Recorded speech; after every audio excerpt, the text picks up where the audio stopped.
আসসালামু আলাইকুম ভিউয়ার্স। আজকে নিয়ে আসছে আপনাদের মাঝে চুকি 2 নিডল মেশিন অটো। এই মেশিনটার মডেল নাম্বার হচ্ছে LH-3588B। এই মেশিনটা হচ্ছে অটো অ্যাঙ্গুলারটা আমরা অটো। তো আমরা প্রথমত অ্যাঙ্গুলারে সাধারণত পকেট জয়েন করি। তো পকেট জয়েন করলে আমরা এরকম ডিজাইনের পকেট জয়েন করি।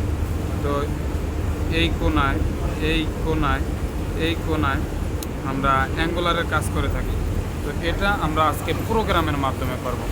তো আমি প্রোগ্রামের মাধ্যমে করার জন্য আমি মেশিনটা অফ করে নিলাম। মেশিনটা অন করে নিলাম। অন করার পরে আমরা প্রোগ্রামটা এই সেম যেই পকেটটা দেখাইছি এই পকেটটা করার জন্য আমাদের কি প্রোগ্রাম করতে হবে, এই প্রোগ্রামটা করব। প্রোগ্রামটা করার জন্য এই এম বাটন আর এই বাটনটা প্রেস করে ধরে রাখতে হবে। ধরে রাখার পরে এখানে একটা প্রোগ্রাম আসছে। যদিও আমি ওই পকেটটা করার জন্য প্রোগ্রামটা আমি করে রাখছি, আমি ভিডিওটা শর্ট করে সুবিধার জন্য। তো প্রথমত এখানে লেখা আছে 1 হচ্ছে প্যাটার্ন নাম্বার, মানে প্যাটার্ন 1। 3 মানে এই যে 3, এই 3টা হচ্ছে পকেটের এই যে 3টা কোণা, এই একটা কোণা, একটা কোণা, একটা কোণা, 3টা কোণা। এই 3 কোণা হচ্ছে 3। আর এই প্রথম 1 হচ্ছে প্রথম কোণা, মানে এই কোণাটা।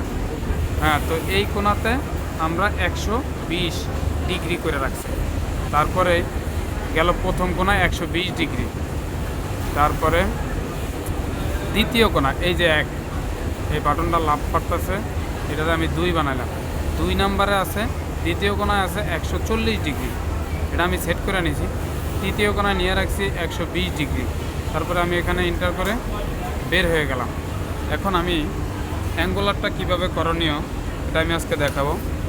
এই যে মনে করেন যে আমি একটা পকেট ধরলাম, ধরার পরে এই যে অ্যাঙ্গুলারটা আমি এদিকে দিয়ে দিলাম।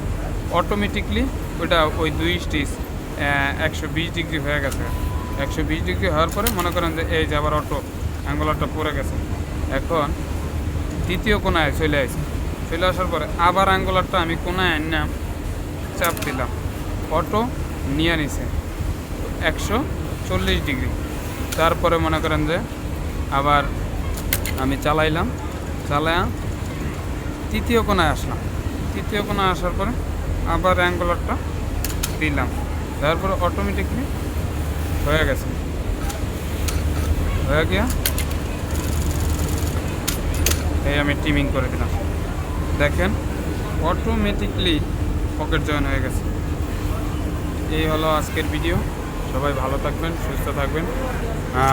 আইডিটাকে ফলো দিয়ে রাখবেন যাতে আমি নতুন ভিডিওগুলো দিলে আপনারা যাতে দেখতে পারেন। আল্লাহ হাফেজ।